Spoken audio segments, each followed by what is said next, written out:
스크립트에 대해 설명드리도록 하겠습니다. 스크립트를 더블 클릭합니다.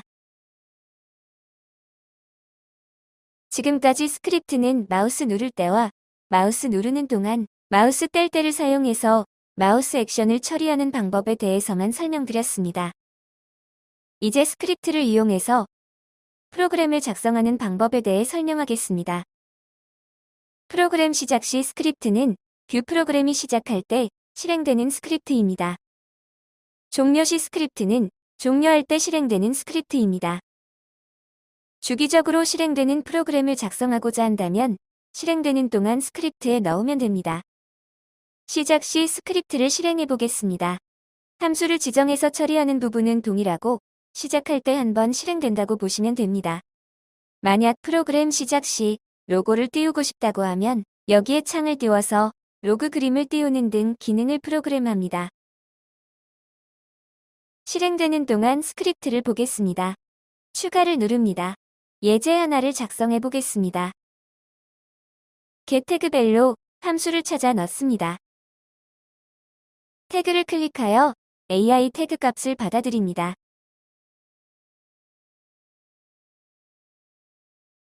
함수 찾기에서 setTag를 찾아보면 setTagBell 스크립트가 있습니다. 지금까지 사용한 setTagBell 넘은 여러 가지 제어 조건을 체크한 후 제어가 가능할 때 제어를 수행합니다. 또한 제어 메시지 저장 여부도 설정하도록 되어 있습니다. setTagBell 스크립트는 아무 조건 없이 제어를 내보냅니다. 다른 스테이션에서 해당 태그를 제어하고 있는지 상관없이 무조건 제어를 내보냅니다. 또한 제어 메시지는 남기지 않습니다. 프로그램에서 사용하는 스크립트는 setTagBell 스크립트를 사용하고 마우스 액션에서 처리할 때는 setTagBell 넘을 사용하면 됩니다. 확인을 누르겠습니다. 태그 이름을 A50001로 넣겠습니다. 컴파일을 해서 테스트라고 해보겠습니다. AI0002는 마음대로 바꿀 수 없으므로 VAI0002로 바꾸겠습니다. 컴파일을 하고 확인을 누르겠습니다. 뷰로 가보겠습니다. 태그 값 보기를 해보겠습니다. VAI0001은 현재 값이 5이며 제어를 해보겠습니다. 20으로 제어해보겠습니다. VAI0001이 20으로 바뀌고 A5001도 20으로 바뀝니다. 프로그램에서 VAI0001 값을 받아서 A5001 값으로 제어하고 있습니다. 어떨 때 많이 사용할까요? 예를 들어서 VAI0001이 하나의 PLC에 있는 값입니다. 다른 PLC에 그 값을 전달해 주고자 할 때 사용하면 될 것입니다. 그러나 이보다는 PLC끼리 통신해서 서로 데이터를 공유하는 것을 권장합니다. 스크립트를 사용할 경우 HMI가 실행되지 않으면 연동이 안 되기 때문에 중요 포인트를 이렇게 연동하면 안 됩니다. 연동이 안 되어도 크게 문제가 되지 않는 데이터이면서 PLC끼리 연동이 불가능할 경우에만 사용하기 바랍니다. 하나 더 보여드리겠습니다. 지금까지 보지 않았던 콘솔을 보겠습니다. getTagBell 함수가 호출되고 있습니다.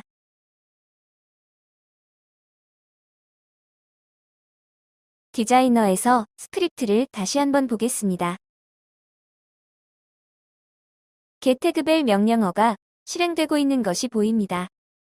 콘솔에서 여러 가지 디버그 메시지들이 보입니다. 지금 getTagBell 함수만 호출하고 있습니다. 값을 받아서 제어를 내리도록 구성했는데 이 메시지는 왜 안 보일까요? 그 이유는 최대한 부하를 줄이기 위해 값이 바뀌면 제어가 되도록 실행되기 때문입니다. 태그 제어를 하겠습니다. 30으로 바꾸겠습니다. 확인하는 순간 태그 값이 20이었다가 30으로 바뀌니까 setTagBell 스크립트 함수를 이용하여 30으로 제어가 되었습니다. Ctrl S를 눌러 화면을 멈춰보겠습니다. setTagBell 스크립트 함수로 A50001에 제어가 되었습니다. 단순히 이렇게 함수를 나열했는데 알아서 값이 바뀌는 것을 체크하여 제어 부하를 최대한 줄이도록 되어 있습니다. 주기가 1000ms로 설정되어 있습니다. 원하시는 대로 바꿔서 10초마다 실행하도록 설정할 수 있습니다. 사용 체크가 있습니다. 스레드에 대해 설명드리겠습니다. 이 체크를 빼고 스크립트를 여러 개 작성하면 각 스크립트는 순차적으로 동작합니다. 즉, 하나의 스레드에서 프로그램들을 순차적으로 실행하게 됩니다. 그 중에 중요 스크립트를 체크해 주시면 따로 스레드를 생성하여 동작하도록 합니다. 조금 더 안정적으로, 조금 더 빨리 동작하게 됩니다. 그러나 이 부분이 너무 많게 되면 부하가 올라가게 되니 꼭 필요한 경우만 사용하시기 바랍니다. 서버만 동작이라는 부분이 있는데 나중에 설명드릴 서버 클라이언트 구조에서 서버 이중화를 구성했을 때 액티브 서버만 동작하도록 하는 기능입니다. 이제 종료시 스크립트이며 설정 방법은 비슷합니다. 키보드 스크립트에 대해 설명드리도록 하겠습니다. 추가를 누릅니다. 원하는 키보드를 선택합니다. 1번을 누르면 실행할 스크립트입니다. 화면 전환을 해보겠습니다. 테스트라는 화면으로 전환되도록 입력합니다. 1번 키를 누르면 이 스크립트가 호출이 되니 테스트라는 화면이 호출될 것입니다. 확인을 누릅니다. 이번에는 조금 더 간단하게 키보드를 선택해 보겠습니다. 오른쪽 버튼을 누릅니다. 원하는 키보드를 누르면 바로 할당이 됩니다. 2번을 눌러보겠습니다. 2번, 이렇게 할당이 됩니다. 함수에서 스타트업이라고 입력해 보겠습니다. 이렇게 설정하고 뷰로 가보겠습니다. 키보드를 눌러보겠습니다. 1번을 누르면 테스트 화면으로, 2번을 누르면 스타트업 화면으로 바뀝니다. 키보드를 눌러서 화면 전환을 할 수 있도록 구성했습니다. 물론 화면 전환뿐만 아니라 어떤 기능이든 다 설정할 수 있을 것입니다. 메뉴 스크립트입니다. 뷰로 가보겠습니다. 마우스 오른쪽 버튼을 누르면 나타나는 팝업 메뉴에 메뉴를 하나 추가할 것입니다. 추가한 메뉴를 눌렀을 때 스크립트를 실행하는 기능입니다. 메뉴 이름을 제어라고 입력하겠습니다. 그 다음 스크립트를 작성하면 됩니다. setTagBell이란 함수를 넣겠습니다. 그런데 tagName이라는 것이 있습니다. tagName은 마우스 오른쪽 버튼을 누르면 선택된 태그 이름을 뷰에서 알아서 가져옵니다. A50001은 선택된 태그입니다. 즉, 메뉴에 의해 선택된 태그를 찾아내야 됩니다. 이것을 위해 함수가 하나 추가되어 있습니다. 함수를 찾기 위해 selected 태그를 입력해 보겠습니다.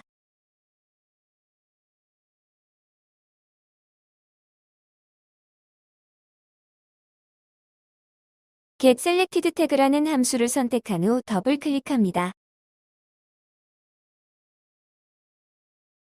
변수 이름을 str 태그로 바꾸겠습니다. 이렇게 설정하면 뷰에서 마우스 오른쪽 버튼을 눌러 태그 제어를 했던 것과 똑같은 기능이 됩니다. 그래도 하나는 다르게 구성을 해서 보여드리는 것이 좋으니 두 번째 인자를 폴스로 입력해 보겠습니다. 두 번째 인자는 확인 대화 상자 표시 여부입니다. 대화 상자를 안 띄우고 제어가 나가도록 설정한 것입니다.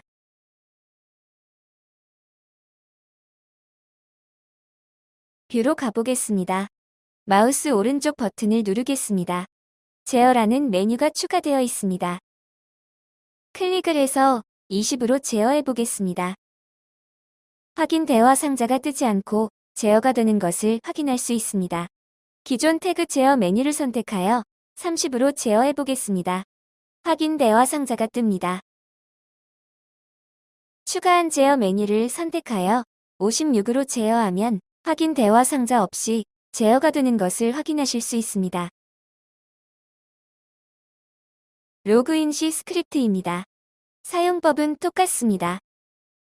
로그인을 했을 때 환영 대화 창을 띄우는 등 스크립트를 작성하는 부분입니다. 로그아웃 될 때 필요한 스크립트를 작성하는 부분입니다.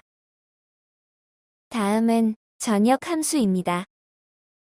전역 함수는 언제 사용하는지 예를 들어 설명드리기 위해 메뉴 모양을 조금 바꿔보도록 하겠습니다. 메뉴에 선택된 상태를 표시하도록 할 것입니다. 선택된 색상을 파란색으로 해보겠습니다. 처음 열었을 때 선택된 모양으로 보이도록 파란색으로 표시했습니다.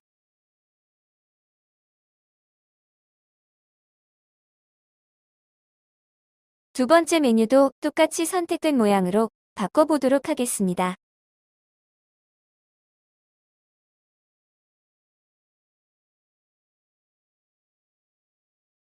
나중에 스크립트에서 사용할 내용인데 객체 아이디에 메뉴 1, 메뉴 2로 넣어보겠습니다.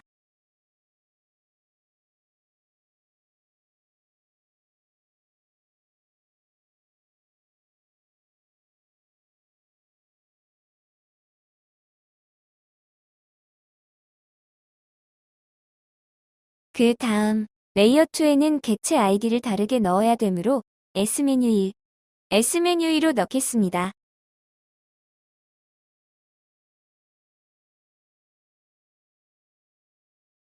처음 화면을 띄우면 이렇게 선택된 모양으로 나올 것입니다. 그 다음 스크린 위를 누르게 되면 어떻게 해야 될까요? 나머지 색상들을 까만색으로 바꾸고 선택 메뉴의 색상을 파란색으로 바꿀 것입니다. 이렇게 동작하도록 마우스 뗄 때 스크립트에 작성해 보겠습니다. 사전에 작성해둔 함수를 붙여 넣어 보겠습니다. 해당 함수를 호출해 보겠습니다. 객체 아이디를 메뉴 1, 메뉴 2로 했으므로 메뉴로 시작합니다.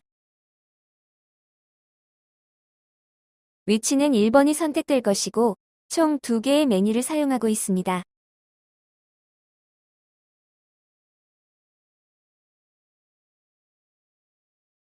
그 다음 그대로 복사해서 스크린원을 눌렀을 때 똑같이 0번이 되도록 호출하겠습니다.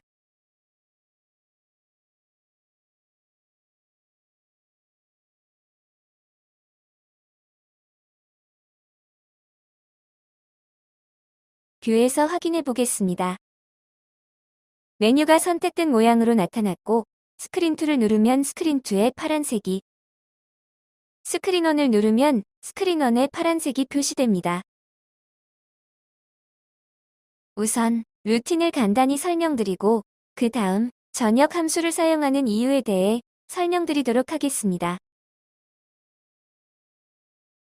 setSelected 메뉴 함수의 마지막 인자는 count입니다. count만큼 실행되면서 선택 위치만 선택색인 파란색으로 표시하고 나머지는 미선택색인 까만색으로 표시합니다. 객체 아이디를 구하는 방법은 앞에 시작 객체 아이디를 넣고 그 뒤에 01, 01을 넣어 사용하도록 구성했습니다. 메뉴가 여러 개일 경우 카운트만 늘려주고 선택 번호만 바꾸시면 될 것입니다. 이런 형태로 함수를 만들었습니다. 그런데 스크린1과 스크린2의 함수는 완전히 동일합니다. 지금처럼 복사해서 사용하고 이후에 함수의 내용을 수정해야 할 경우 각각 메뉴에 들어가서 개별 수정을 해야 합니다. 이런 경우 전역 함수로 등록하여 사용하면 됩니다. 전역 함수를 등록하기 전에 함수를 삭제하면 사용하는 함수가 없어 에러가 발생합니다.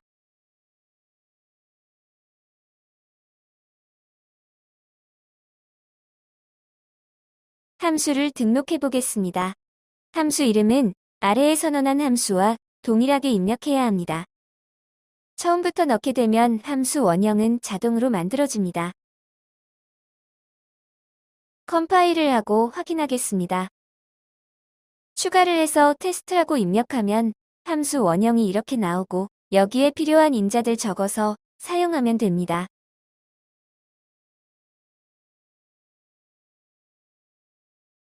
함수 이름을 바꾸면 이렇게 내용의 함수 이름도 같이 바뀌게 되어 있습니다. 이런 방식으로 전역 함수를 등록했습니다. 확인을 누르겠습니다. 스크립트에 설정된 함수를 삭제하도록 하겠습니다. 전역 변수에 등록했으므로 컴파일이 됩니다. 스크린 1에도 똑같이 삭제하겠습니다.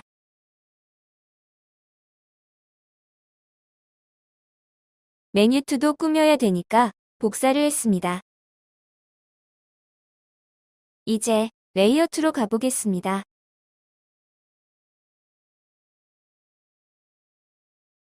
메뉴의 객체 아이디에 S메뉴로 등록했습니다. S메뉴로 시작하고 0번 메뉴이며 2개의 메뉴를 사용하고 있습니다.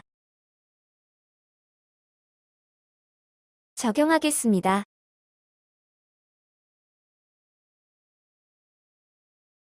트렌드는 1번으로 설정하겠습니다. 메뉴를 구성할 때 트렌드의 화면 전환을 설정하지 않았으니 설정해 보도록 하겠습니다.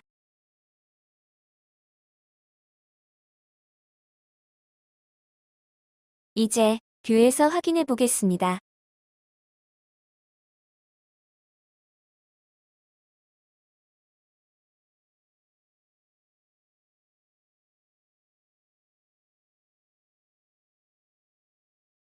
메뉴가 정상적으로 선택되는 것을 확인할 수 있습니다. 프로그램 시작 시부터 실행 동안 종료 시 동작하는 스크립트가 있는데 이것과 거의 비슷한 레벨로 화면에도 존재합니다. 화면을 선택해 보겠습니다. 이 화면이 열릴 때, 열린 동안, 닫힐 때 스크립트도 필요하지 않을까요? 그 부분이 화면 속성에 들어 있습니다. 열릴 때, 열린 동안, 닫힐 때, 사용법은 비슷합니다. 여기까지 스크립트에 대한 설명을 마치도록 하겠습니다.